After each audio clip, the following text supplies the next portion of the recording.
Kapag nakarinig ka ng balita tungkol sa mga opisyal na nagnakaw ng abuso ng kapangyarihan o nagsinungaling sa publiko, naiinis ka ba? Napapatanong ka ba ng wala na ba talagang konsensya ang ilan sa mga namumuno sa atin? Pero teka, paano kung ikaw ang nasa posisyon? Will you choose what is right or what is convenient? Today, let's talk about moral versus non-moral standards.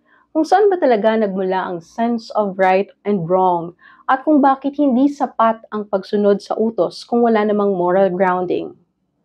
Ano nga ba ang moral standards? These are standards that tell us what is right or wrong in terms of human behavior.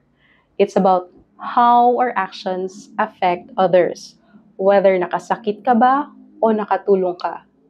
Halimbawa, nagpa-quiz ang prof nyo. Medyo mahirap at marami sa inyo ang hindi nakapag-review.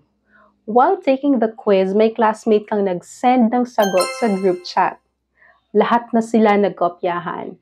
Then you get that moment, gagayahin mo ba sila para pumasa? O hindi mo nalang papansinin kahit bumagsak ka pa? That's a test of moral standards. Pwede mong sabihin lahat naman gumawa. Pero deep inside you, you know mali. Why?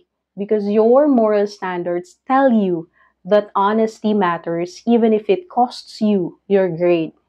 It's not just about the score, it's about the kind of person you're becoming. Moral standards involve fairness, honesty, and doing what's right even when no one's watching.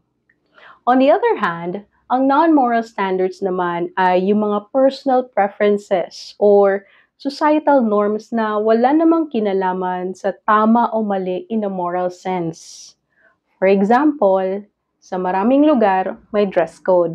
Halimbawa, sa school, hindi pwedeng nakasando or ripped jeans na kung sinuway mo yan, you'll get a warning or punishment. But it doesn't mean you're a bad person or immoral. Why? Because this is a non-moral standard. It's about order, uniformity, and institutional image. It's not about right or wrong behavior towards others. Now, let's talk about how moral standards are formed.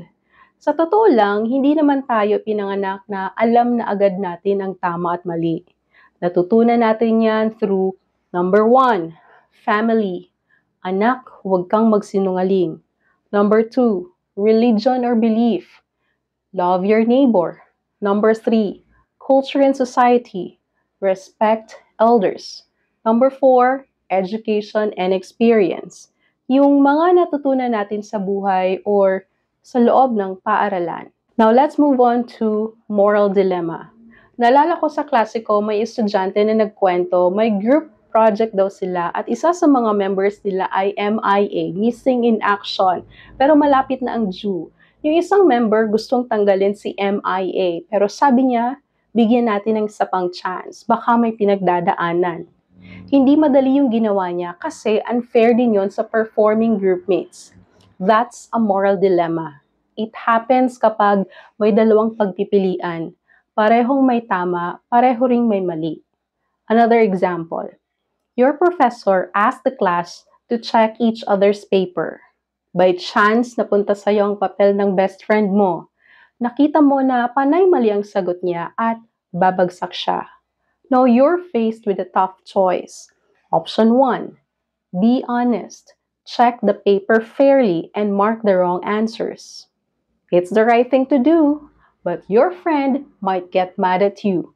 Worse, baka bumagsak siya. Option 2. Adjust the answers, give partial credit, or even mark some wrong answers as correct.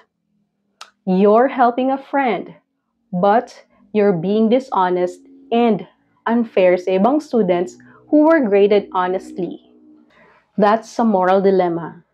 Do you choose loyalty to your friend or honesty and fairness as a student? It's not easy, but what you choose shows the kind of values you stand for, even when no one's watching. Your moral compass will be tested sa maraming pagkakataon. Hindi madali. Kasi minsan, either way, may masasaktan. Pero dito natin makikita kung gaano ka-valuable ang moral standards. They guide us not just to follow rules, but to become better people.